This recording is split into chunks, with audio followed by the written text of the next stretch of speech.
हमारा टॉपिक चल रहा था आव्यूह पर संक्रियाएं, जिसमें हम कुछ पॉइंट्स कवर कर चुके हैं।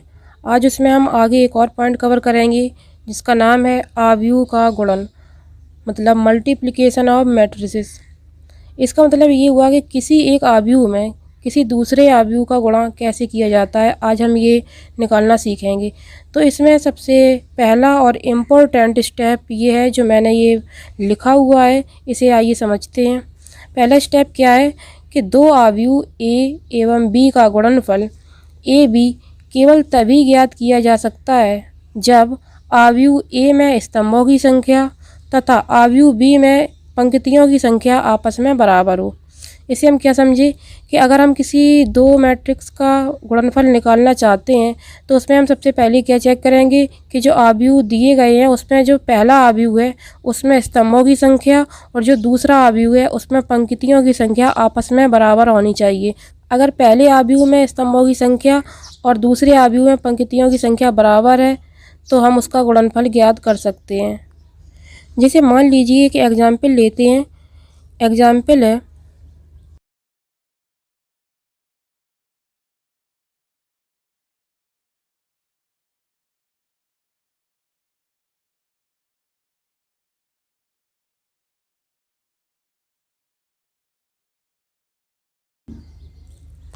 तो मान लीजिए कि ए और बी ये दो कोई हमें मैट्रिक्स दिए गए हैं। अब हमें इसका गुणनफल निकालना है, मतलब ए बी फाइंड आउट करना है। तो हम सबसे पहले क्या चेक करेंगे कि इसमें पंक्तियों की संख्या और स्तंभों की संख्या ये जो लिखी गई है ये बराबर है या नहीं। तो हम देखते हैं कि पहले आव्यूह में हम क्या देखेंगे, स्तंभों की संख्या, और दूसरे आव्यूह में क्या देखेंगे, पंक्तियों की संख्या। तो देखते हैं पहले आव्यूह में स्तंभों की संख्या कितनी है। ये पहला स्तंभ है, ये दूसरा स्तंभ है और ये तीसरा स्तंभ है। इसमें स्तंभों की संख्या कितनी हुई,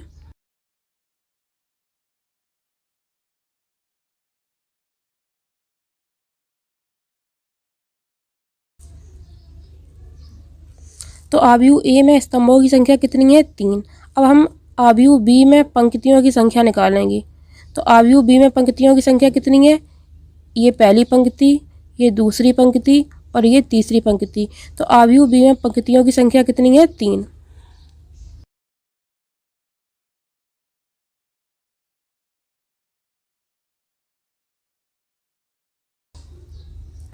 अब आप यहाँ देख सकते हैं कि आव्यूह ए में स्तंभों की संख्या और आव्यूह बी में पंक्तियों की संख्या दोनों आपस में बराबर हैं। इसका मतलब क्या हुआ, इसका मतलब ये हुआ कि इन दोनों आव्यूह का हम गुणनफल ज्ञात कर सकते हैं। तो सबसे पहले हमें किसी भी सवाल में जब गुणनफल पूछा जाए तो हमें सबसे पहले यही चेक करना है कि पहले आव्यूह में स्तंभों की संख्या और दूसरे आव्यूह में पंक्तियों की संख्या बराबर है या नहीं। अगर बराबर है तो ही आव्यूह का गुणनफल ज्ञात किया जा सकता है। अब आइए हम ये समझते हैं कि गुणनफल निकालते कैसे हैं।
तो मल्टीप्लिकेशन ऑफ मैट्रिक्स में हमने पहला स्टेप देखा था कि पहले स्टेप में हम क्या करते हैं, चेक करते हैं कि प्रथम आव्यूह जो दिया गया है उसमें स्तंभों की संख्या और दूसरे आव्यूह में पंक्तियों की संख्या अगर बराबर है तो उसका गुणा संभव है।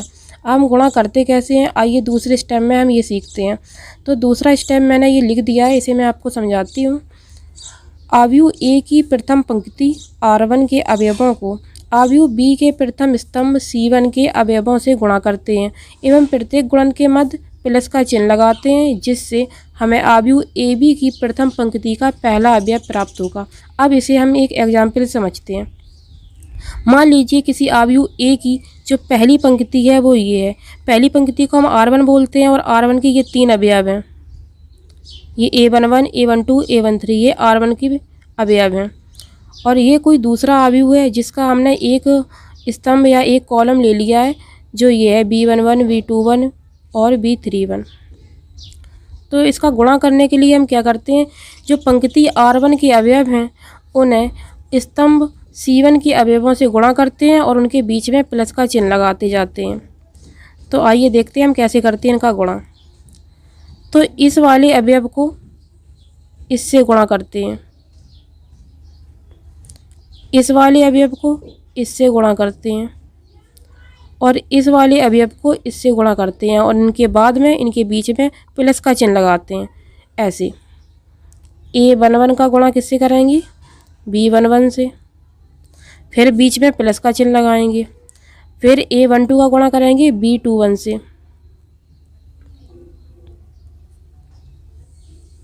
फिर प्लस का चिन्ह लगाएंगे। फिर A13 का गुणा करेंगे B31 से।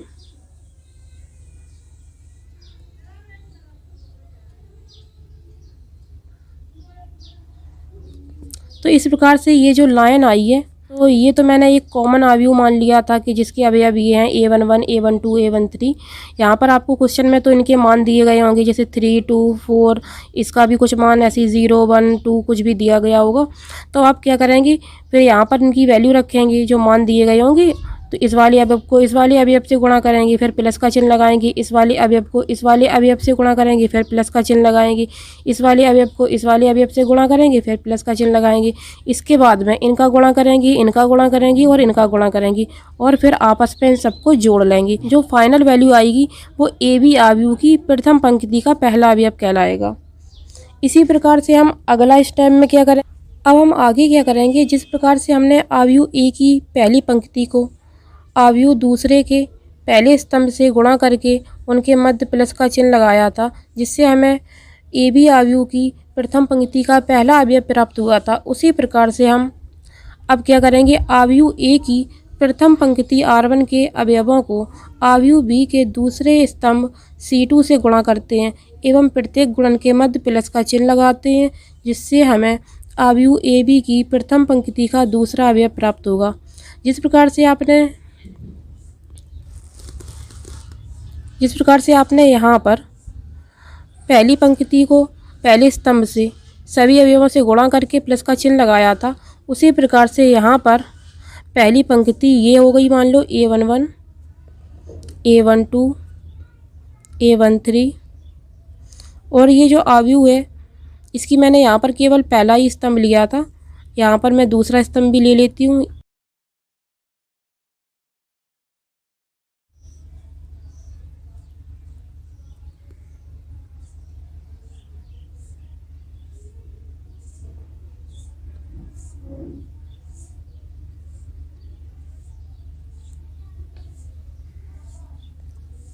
तो मैंने अब यहाँ पर ये दूसरा स्तंभ भी ले लिया है अवयव का।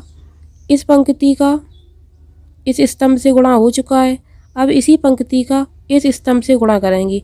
तो हम क्या करेंगे, इसका गुणा इससे करेंगे, इसका गुणा इससे करेंगे और इसका गुणा इससे करेंगे और सभी के मध्य प्लस का चिन्ह लगाएंगे, जैसे अभी पिछले स्टेप में यहाँ पर लगाया था, बिल्कुल वैसे ही। तो क्या हो जाएगा, तो पहली बार में तो जो हमने करा था गुणा वो तो ये आ ही चुका है, A11, B11, A12, B21, A13, B31। तो ये तो पहला अवयव आ जाएगा इससे ए बी अवयव का। अब दूसरा अवयव कैसे आएगा, इसका गुणा इस वाले स्तंभ में करेंगे, A11 का गुणा B12 से,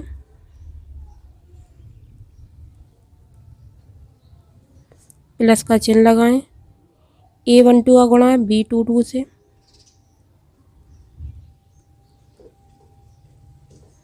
प्लस का चिन्ह, फिर A13 का गुणा B32 से,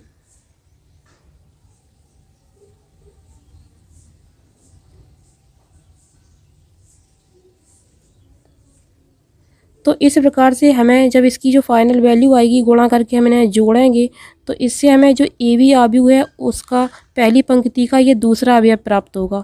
इसी प्रकार से हम अगर तीसरा स्तंभ भी दिया गया है तो इसका गुणा फिर तीसरे स्तंभ में भी करेंगे।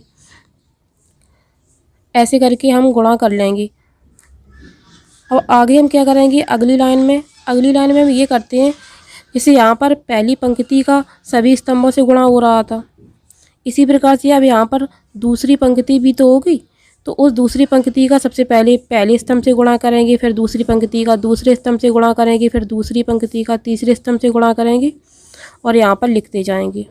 इसी प्रकार से अगर तीसरी पंक्ति होगी यहाँ पर मान लीजिए कोई दूसरी पंक्ति भी है, यहाँ पर एक तीसरी पंक्ति भी है, तो हम क्या करेंगे, तीसरी पंक्ति का भी गुणा पहले स्तंभ से करेंगे, फिर तीसरी पंक्ति का गुणा दूसरे स्तंभ से करेंगे, फिर तीसरी पंक्ति का गुणा तीसरे स्तंभ से करेंगे। आइए अब मैं आपको एक एग्जाम्पल समझाती हूँ जिससे आपको सारे स्टेप्स क्लियर हो जाएंगे। तो मान लीजिए एक क्वेश्चन है, ए बराबर कोई एक मैट्रिक्स दिया गया है एवं बी बराबर भी एक मैट्रिक्स दिया गया है। तो हमसे पूछा गया है कि ए बी कितना होगा और बी ए कितना होगा।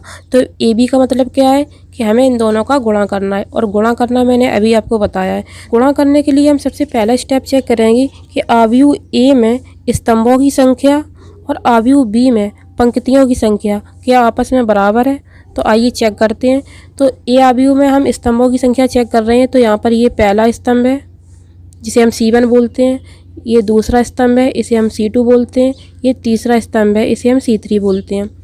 तो स्तंभों की संख्या कितनी हुई, 3। और यहाँ से अवयव बी में अब हम क्या करेंगे, पंक्तियों की संख्या चेक करेंगे। तो पंक्तियाँ की संख्या हम चेक करते हैं। पंक्तियाँ देखिए, ये पहली पंक्ति है इसे हम R1 बोलेंगे, ये दूसरी पंक्ति है इसे हम R2 बोलेंगे, ये तीसरी पंक्ति है इसे हम R3 बोलेंगे।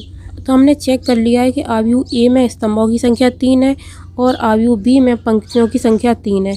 इसका मतलब क्या हुआ कि अवयव ए में स्तंभों की संख्या और अवयव बी में पंक्तियों की संख्या दोनों आपस में बराबर है। तो हम ए बी निकाल सकते हैं। तो ए बी निकालते हैं हम, ए बी बराबर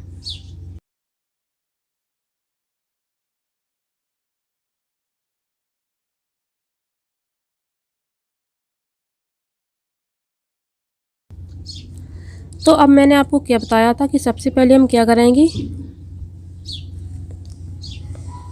जो अवयव ए है इसकी प्रथम पंक्ति R1, ये है प्रथम पंक्ति R1,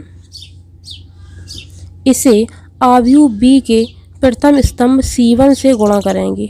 ये है C1। तो हम गुणा करते हैं, 2 का गुणा किससे करेंगे, 1 से, फिर प्लस का चिन्ह लगाएंगे, फिर 1 का गुणा किससे करेंगे, 2 से,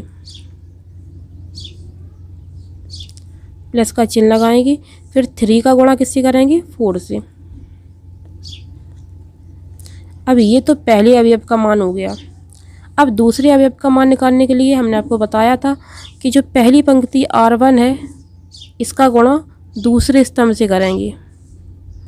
तो ये C2 है और ये R1 है, तो इस पहली पंक्ति का गुणा अब हम दूसरे स्तंभ से करते हैं। तो 2 का गुणा किससे करेंगे, -2 से, प्लस का चिन्ह लगाएंगे, फिर 1 का गुणा किससे करेंगे, ये वाले 1 से, फिर प्लस का चिन्ह लगाएंगे, फिर इस वाले 3 का गुणा इस वाले -3 से करेंगे। ये दूसरा अवयव हो गया।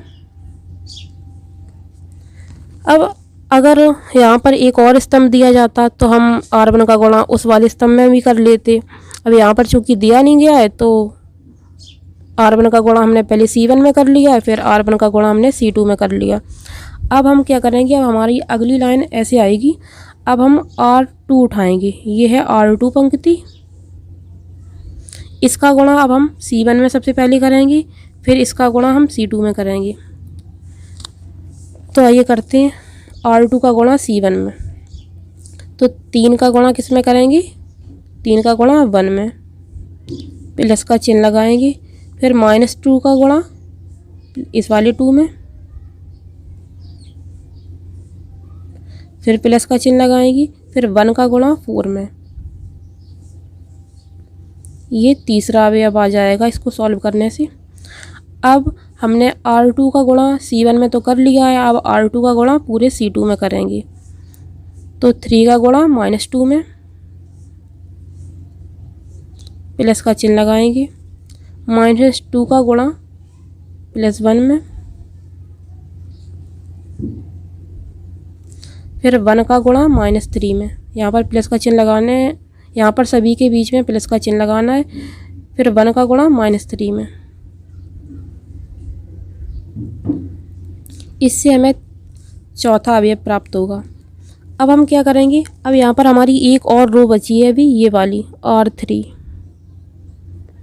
अब इस R3 का गुणा सबसे पहले हम C1 में करेंगे, फिर R3 का गुणा C2 में करेंगे। तो हम पहले R3 का गुणा C1 में कर रहे हैं, तो -1 का गुणा इस वाले 1 में, प्लस का चिन्ह लगाएंगे, फिर 0 का गुणा 2 में, प्लस का चिन्ह लगाएंगे, फिर 1 का गुणा 4 में। इससे हमें पांचवा अवयव प्राप्त होगा। अब हम क्या करेंगे, हमने R3 का गुणा C1 में तो कर लिया है, अब R3 का गुणा हम C2 में करेंगे। तो हम कर रहे हैं -1 का गुणा -2 में, प्लस का चिन्ह लगाएंगे, 0 का गुणा 1 में, प्लस का चिन्ह लगाएंगे, 1 का गुणा -3 में। इसको भी सॉल्व करने से हमें एक अवयव प्राप्त होगा। अब हम इसे सॉल्व करते हैं। 2 का गुणा 1 में करेंगे, 2 प्लस ये वाला प्लस लगा दिया, 1 का गुणा 2 में करेंगे, 2 ये वाला प्लस, 3 का गुणा 4 में करेंगे, 12। यहाँ देखिए 2 का गुणा -2 में करेंगे, -4 ये वाला प्लस, 1 का गुणा 1 में करेंगे, 1 ये वाला प्लस, -3 का गुणा 3 में करेंगे, तो यहाँ कितना आएगा -9।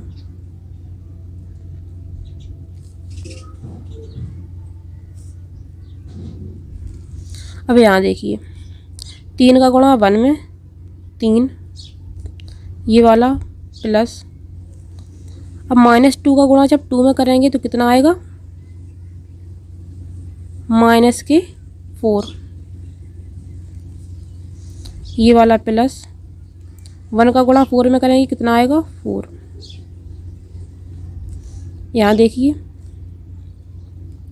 3 का गुणा -2 में करेंगे तो -6 ये वाला प्लस, अब -2 का गुणा 1 में करेंगे तो -2 ये वाला प्लस, अब 1 का गुणा -3 में करेंगे तो -3। अब यहाँ देखिए -1 का गुणा जब 1 में करेंगे तो -1 ये वाला प्लस, 0 का गुणा 2 में करेंगे तो 0 ही आएगा ये वाला प्लस, 1 का गुणा 4 में करेंगे तो 4 आएगा। अब यहाँ देखिए -1 का गुणा -2 में करेंगे तो माइनस प्लस, और 1 का गुणा 2 में तो 2, तो प्लस के 2 आएंगे, प्लस 0 का गुणा 1 में करेंगे तो 0 आएगा ये वाला प्लस, -3 का गुणा 1 में करेंगे तो -3 आएगा। अब इसे हम आगे सॉल्व कर लेते हैं।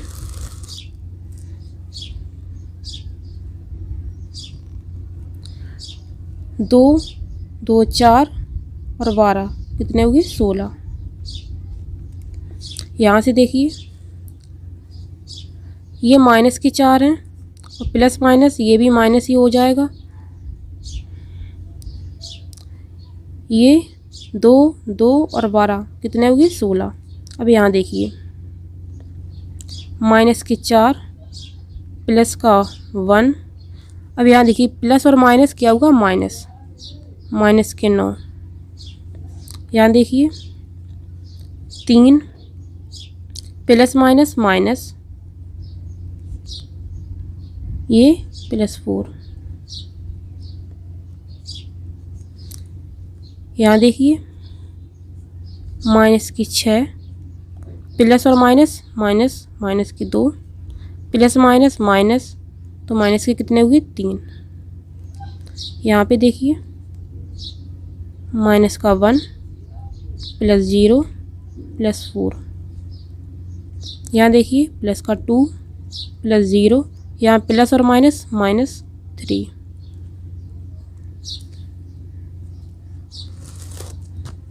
आगे सॉल्व करते हैं इसे। ये तो 16, माइनस के 4 और माइनस के 9 जुड़ जाएंगी, कितने होंगे माइनस के 13, और माइनस के 13 में से प्लस का 1 जाएगा तो कितने आएंगे माइनस के 12।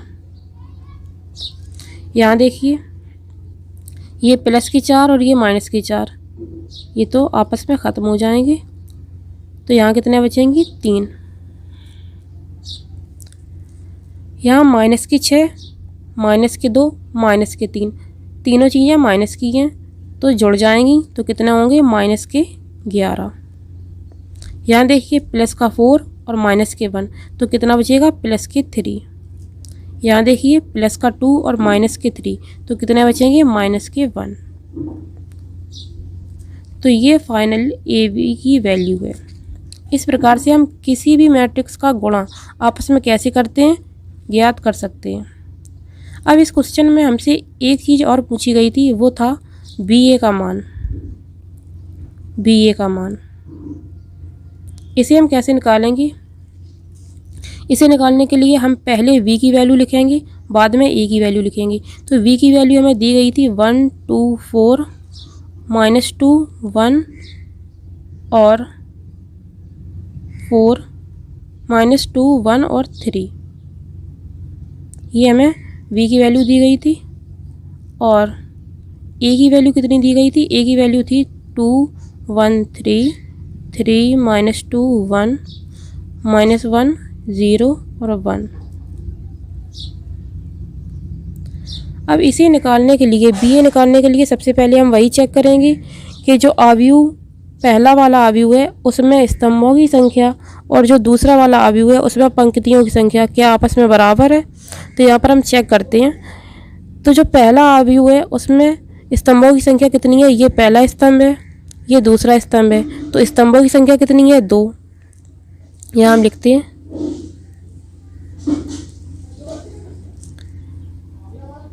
स्तंभों की संख्या कितनी है? 2। अब हम आव्यूह जो दूसरा है यहाँ पर बी ए निकाल रहे हैं, तो इस हिसाब से ये आव्यूह पहला हुआ, ये आव्यूह दूसरा हुआ। तो इस दूसरे आव्यूह में हम पंक्तियों की संख्या निकालते हैं। तो यहाँ पर पंक्तियों की संख्या कितनी है? ये पहली पंक्ति है, ये दूसरी पंक्ति है और ये तीसरी पंक्ति है। तो आव्यूह जो दूसरा है उसमें पंक्तियों की संख्या कितनी है?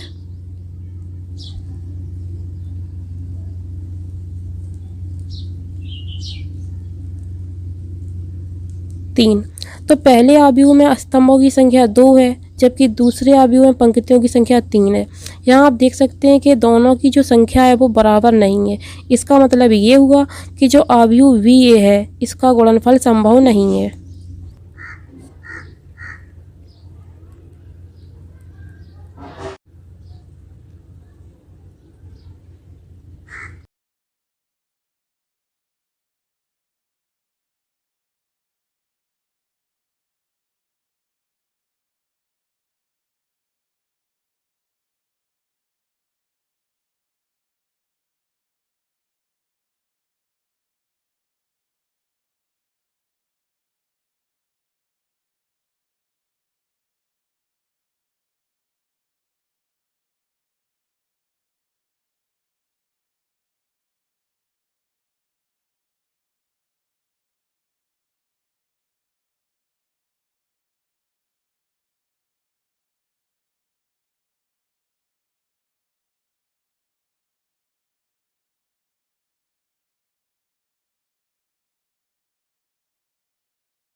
तो आव्यूह के गुणन की पहली जो हमारी प्रॉपर्टीज़ में जो पहला नियम है वो है साचर नियम, जिसे हम एसोसिएटिव लॉ कहते हैं। तो इस नियम में क्या होता है कि आव्यूह का जो गुणन है वो एसोसिएटिव लॉ का पालन करता है। अर्थात इसका मतलब क्या हुआ? इसका मतलब हुआ कि अगर ए बी सी कोई 3 आव्यूह हैं तो उसमें हम पहले ए बी को गुणा करते हैं, जो रिजल्ट आता है उसमें सी का गुणा करते हैं, और हम पहले बी सी का गुणा करते हैं, फिर जो रिजल्ट आता है उसमें ए का गुणा करते हैं। तो जो दोनों वैल्यू आएंगी वो आपस में बराबर होंगी। इसी प्रकार से जो हमारा दूसरा नियम है वो है योग वितरण नियम, जिसे हम डिस्ट्रीब्यूटिव लॉ भी कहते हैं। तो जो आव्यूह का गुणन है वो डिस्ट्रीब्यूटिव लॉ का भी पालन करता है। और डिस्ट्रीब्यूटिव लॉ क्या कहता है? जैसे कि ए बी सी कोई 3 मैट्रिक्स हैं तो बी और सी को पहले जोड़ लिया, इसके बाद में इसे गुणा करा, तब जो रिजल्ट आएगा, और पहले ए और बी का गुणा करा, फिर ए और सी का गुणा करा, फिर जो रिजल्ट आए उन्हें आपस में जोड़ लिया, तो ये रिजल्ट और ये रिजल्ट आपस में बराबर होंगे। इसी प्रकार से यहाँ देखिए कि ए और बी को पहले जोड़ लिया, फिर जो रिजल्ट आया उसमें सी से गुणा करा, और ए को पहले सी से गुणा करा, फिर बी को सी से गुणा करा और दोनों को आपस में जोड़ लिया, तो ये वाला जो रिजल्ट आएगा और ये वाला जो रिजल्ट आएगा वो दोनों आपस में बराबर होंगे। तो इस प्रकार से हम कह सकते हैं जो आव्यूह का गुणन है वो डिस्ट्रीब्यूटिव लॉ का पालन करता है। अब जो हमारा तीसरा नियम है वो है क्रम विनिमय नियम, जिसमें ये कहा जाता है कि क्रम अगर आपस में आगे पीछे कर दो तो दोनों के मान चेंज नहीं होते, जबकि यहाँ पर जो आव्यूह का गुणन है वो क्रम विनिमय नियम का पालन नहीं करता है। अब क्यों नहीं करता है आप खुद ही समझ सकते हैं। जैसे कि अभी हमने पिछली बार एक जो एग्जाम्पल समझाया आपको, उसमें हमने ए बी लिए और बी ए निकाला तो वो निकला ही नहीं, और अगर बी ए निकल भी आता तो ज़रूरी नहीं कि वो दोनों आपस में बराबर होंगे। जो हमने आपको नोट पॉइंट समझाए थे वो यही बात थी। तो मान लीजिए ए बी कोई 2 आव्यूह हैं, तो ए बी और बी ए दोनों परिभाषित हैं, मतलब दोनों का ही गुणनफल निकाला जा सकता है। लेकिन ये आवश्यक नहीं है कि ए बी का जो मान आएगा वो और जो बी ए का मान आएगा वो दोनों आपस में बराबर हों। हो भी सकते हैं लेकिन हमेशा नहीं हो सकता ऐसा। तो ज़रूरी नहीं है कि ए बी का जो मान आएगा और जो बी ए का मान आएगा वो हमेशा आपस में बराबर हों। इसलिए जो आव्यूह का गुणन है वो क्रम विनिमय नियम या कम्यूटेटिव लॉ का पालन नहीं करता है। तो इस वीडियो में हमने एक मैट्रिक्स को दूसरे मैट्रिक्स में कैसे गुणा करते हैं और कब गुणा संभव होता है, कब गुणा संभव नहीं होता है, क्या इसके नोट पॉइंट हैं और क्या आव्यूह के गुणन की प्रॉपर्टीज़ हैं, इनके बारे में समझा। अब हम आगे वर्ग आव्यूह की धन पूर्णांक घात निकालना सीखेंगे।